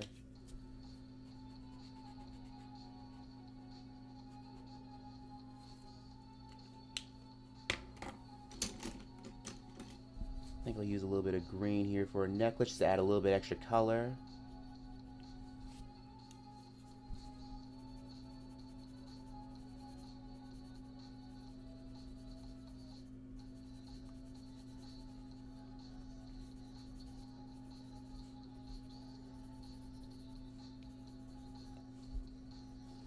I think I mentioned it earlier in the I know I think I mentioned it earlier in the stream, but I also think I mentioned it last time in another stream. But part of what inspired me to do this picture, well, the original sketch, because I don't have the original sketch. I have them yet at the moment. If I did, I could show it.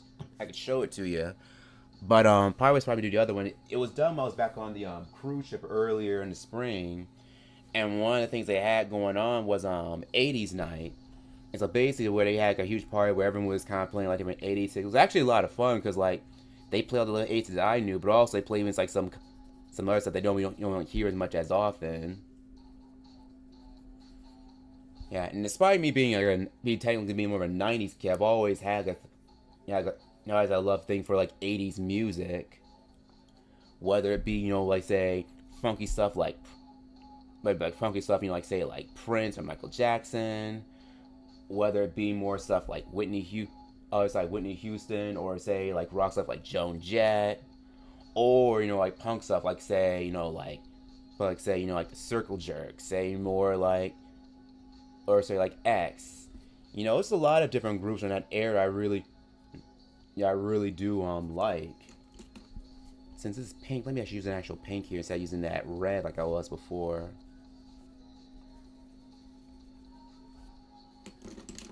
And of course here, since he's dressed as a purple one, he's gotta have like a purple suit. I just thought about for a brief moment. I came across some old like Animaniacs comics online, and I think it was one of the ones where I think it was Minerva Mink was when Minerva was starting one of them, and in that one, there was one where she actually met Prince, and I just thought they did him dirty where they drew him, because they drew him where he's really really short, where he's almost like a dwarf in a way. And the funny thing is, I knew.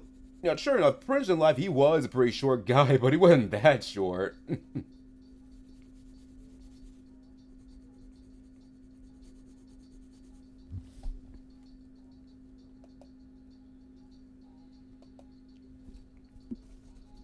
me kind of show his shoes here, because I wanted his shoes to be kind of like a dark purple. Now I'm coloring the soles of his shoes too.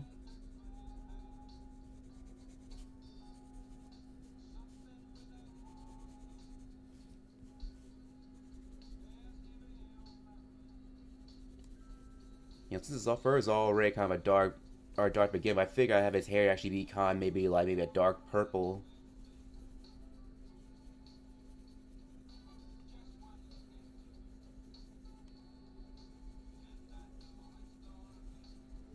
In fact, let me mix that with a little bit of dark blue I have here too.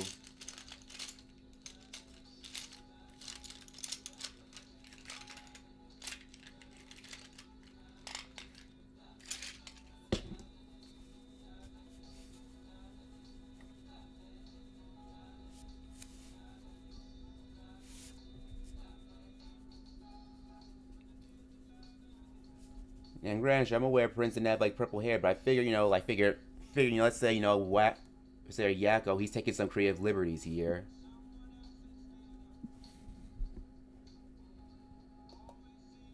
Yeah, I always envision my stars having flippy floppy bubbly texture to them, and usually fall and flop through like subtexture too. They bounce the boot. Yeah, I've seen other drawings that are usually very flat because I mean, it helps that you know like. But also, I think that kind of makes them more appealing too. They're kind of like flopping different shapes.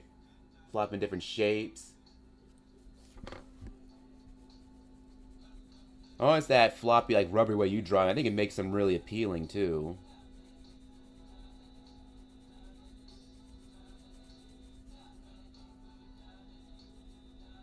I'm actually give it gives them more of like a darker bluish color.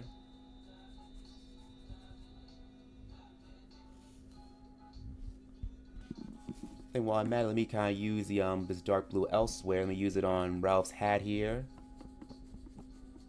That looks good with that velvet coating.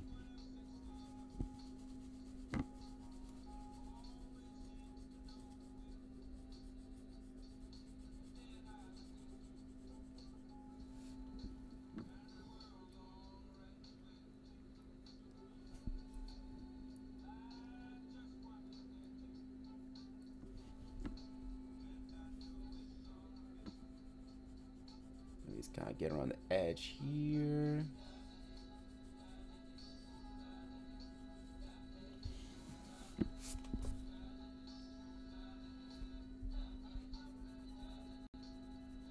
Now let me just kind of get on the edge here too.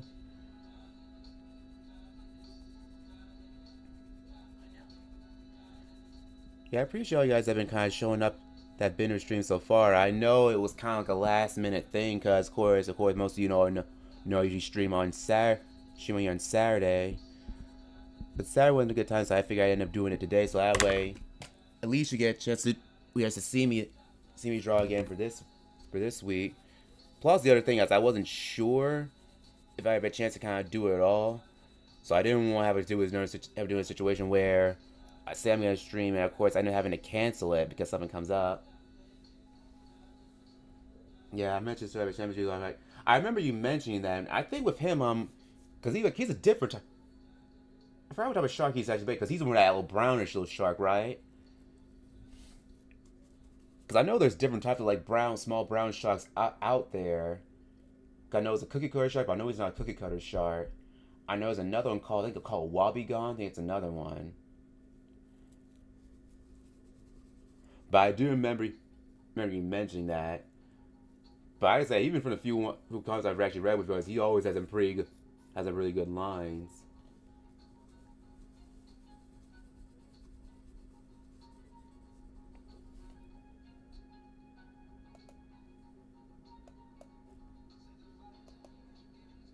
Oh, Limp Sleece. Oh, Sleece. I'm sorry. I'm thinking the other. I'm thinking the other character. I was thinking with some of the other characters. I'm sorry. I'm sorry about that.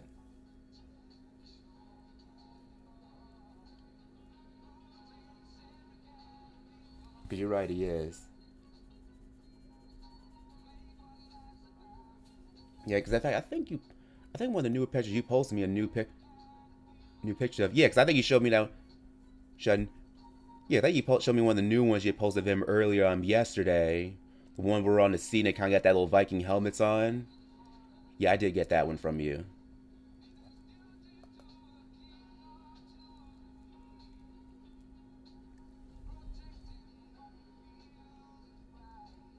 Yeah, that's the one. That's it. Gnarly, that's it.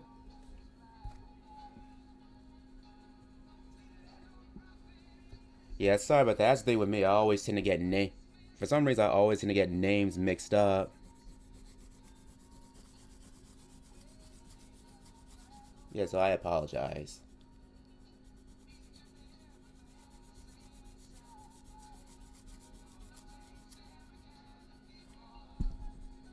So let me just get down here.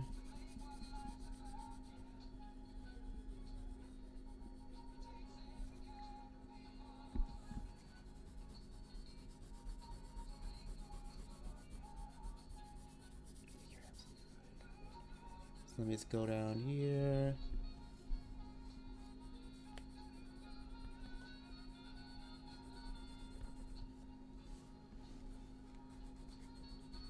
So let me just kind of go on here. Let me just kind of darken up here just a bit more.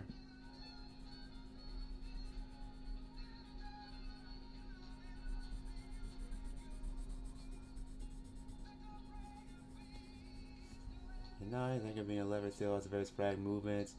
True what species does. Oh, cool.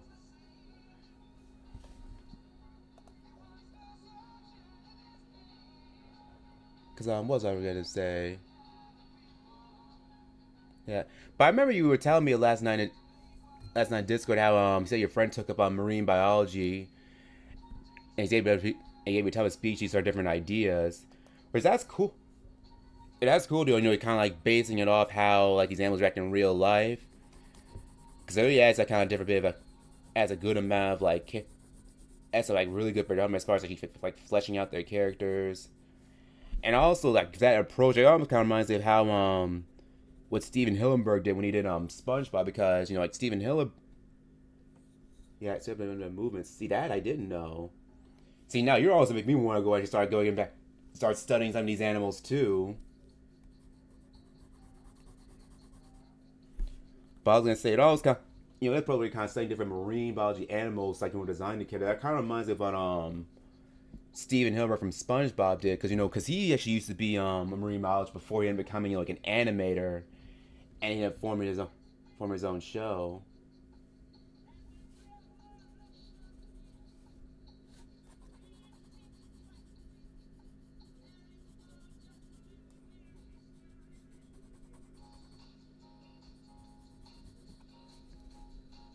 Let me just kind of get on the edge.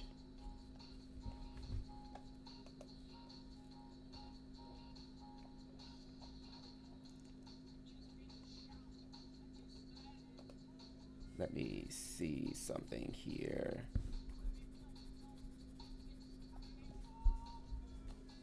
I'm just gonna lightly use it on here for his genes here.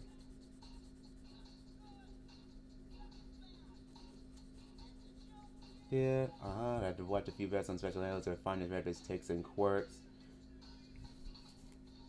Yeah, and see, that's always a good thing to do whenever you're kind of designing stuff. Like how at least looking up good some like live like life, just a little like life, you know, true to life like lifetime like references. Because when it comes to like cartooning stuff, you know, exaggerating so you know they're all like blubbery and appealing. It always helps to know what the real thing looks like, so you know what to exaggerate and what you want, what is that, and what not to exaggerate.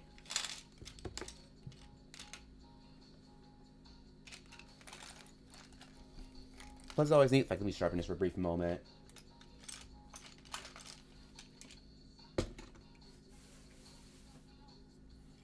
Plus, it's always kind of neat when you have like anthropomorphized characters where even when they're fully anthropomorphized, they still keep some of, you know, their like animalistic traits.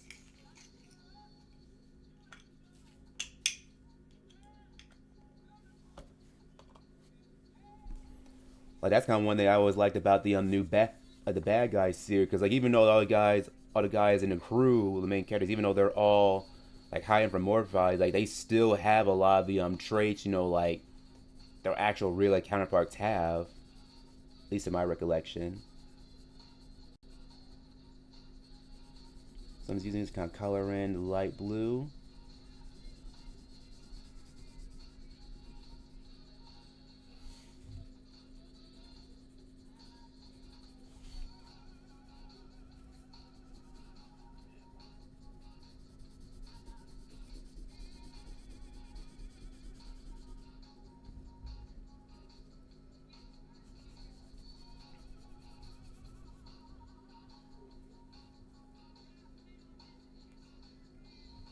Yeah, if I would have to try to myself, try to do videos. I know for a brief while years ago, I used to watch what was that by like Zef Frank, where he did like true facts about the so and so. That was maybe cute flared expressions, the shark especially. Thing like sneaky little child. I can actually see that now that you mention it. But I know when it comes to like animals I used to watch years ago, I used to see I don't know if they still make them now. I think Z Franks. I think it was True Facts about so and so. Because I know they did one on like of like different fish. They did some on octopi. They did some on different on anteaters. But I remember like the quirk we know with their videos that it was this guy that kind of sounded like Morgan Freeman when he narrated, even though it wasn't really Morgan Freeman. You know, he would actually kind of like narrate like an old school documentary, kind of like how Morgan Freeman would do, kind of like he did for that movie March of the Penguins.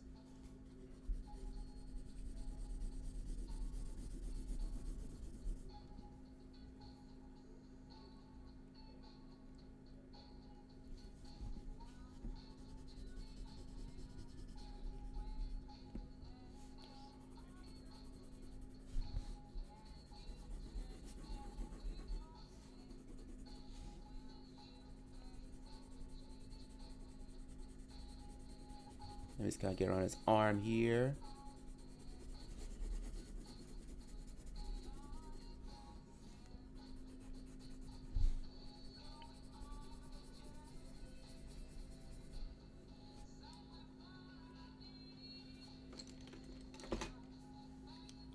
While I'm at it, let me go ahead and color.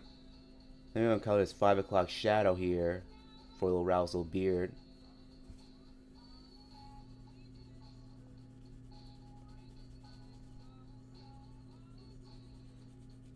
There was all this time I hadn't really colored in. I left it blank for a reason.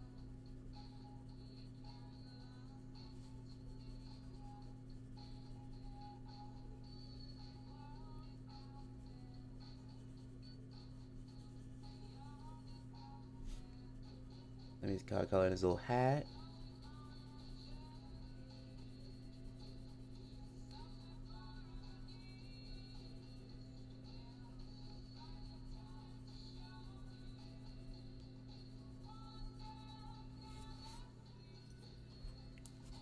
Let me actually just finish this section here.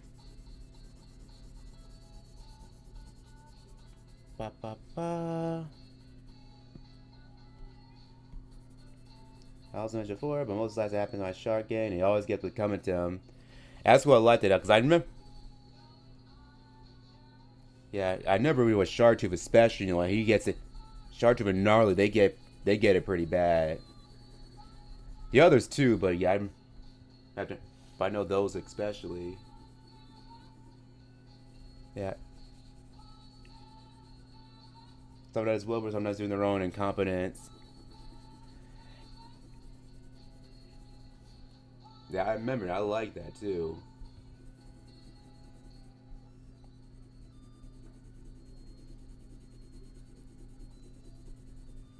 I'm just trying to. While I'm talking, I'm trying to think if there's something else I want to add to this too. I'm trying to think. What else do I want to add? Well, one, let me color in the ears while I'm at it. Yeah, and having that kind of helps to kind of switch things up a bit, because it's one thing if you have one character who's like a screw up, you have a screw up. But other times, like, it's nuts to kind of switch things up and you realize it's their own incompetence or it's their own character flaws that end up bringing apart their own downfall. And, you know, kind of alternating between those two things like that, that really kind of breaks some great comedy. So for shouting, oh yeah, that'll be great. That'll be great. I'd definitely be down for that. I'd definitely be down for that.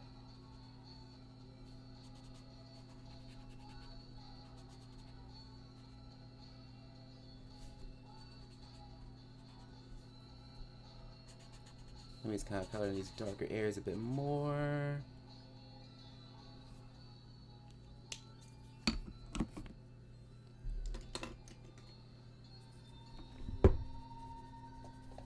Let me kind of get on a little, you know, it feels like a little shirt here. I got one for Hank, Mallets, our hammerheads.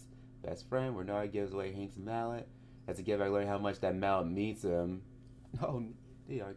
Oh, cool. That was the best friend, bitch, Mashy. Yeah, hams. I almost forgot about hammerheads. They got such an odd, an odd shape too. It's a fun shape, but it's such an odd shape too. Because really, you wouldn't think like from a Disney thing, tries to have so many different shapes and sizes. But then once you see one of those type of like hammers, you realize like, oh no, they're very different.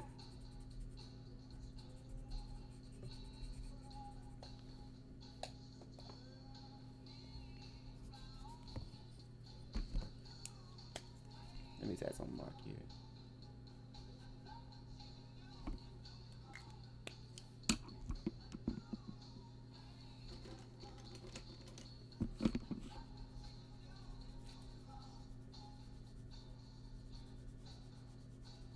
It kind of gets a little mohawk here. I think I'll have this be more of a bluish color.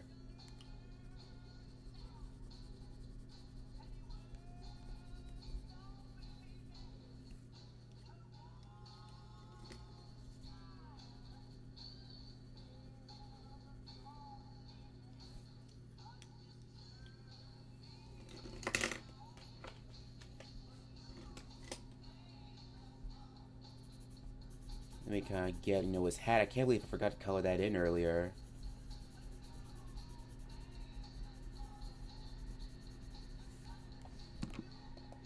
No, it's a cover as always. Hey, thank you.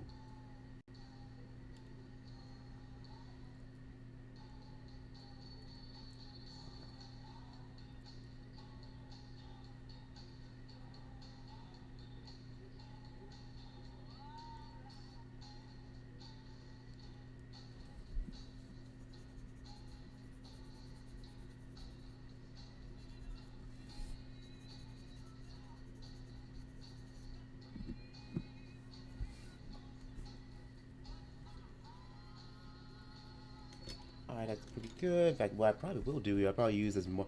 I think I'll use this little pen, this little pencil instead for the outline.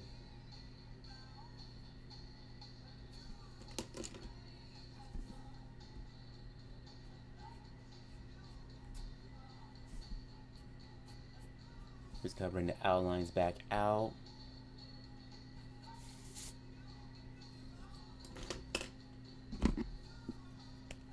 Recently joined the my fan 50% should play Claire. Oh, nice. Yeah, I look forward to seeing the new season I knew or when she posted. Jail work all looks so much fun. You know, the only new stuff I have planned kind of come up in the near future. I mean, aside from these commissions that I'm working on, I'm gonna try to do some more stuff with the action clause characters that I made like a while back, and also I might do some more stuff with Manny. But Manny, my slapstick meeting character, I might do some more stuff with him. Yeah, but I don't want to overwhelm myself too much with stuff that I want to do. In fact, really, when you start trying to start doing more off, there's really writing down, because like writing down all the stuff that I plan on actually drawing, kind of like how I normally do during Inktober slash like Drawtober. At least then I don't have that issue where I'm constantly forgetting to do something.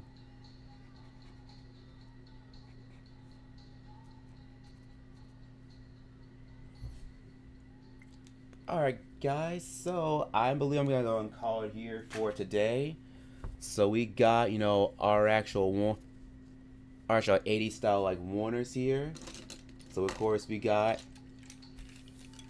our guard guy here, as I guess Lou Albano or Albano guard probably. Got our purple guy here, our purple rock star, our pop star, and our punk rocker. So guys, I appreciate all you that have been stick around to the very end. Brendan, I'll make sure I try to show up at your stream later on today, and check out a little bit more of the new triple news story you actually forwarded me later on. So guys, I hope to see you guys on the same time next week, on Saturday this time rather than Sunday. And yeah, hope to see you all next time.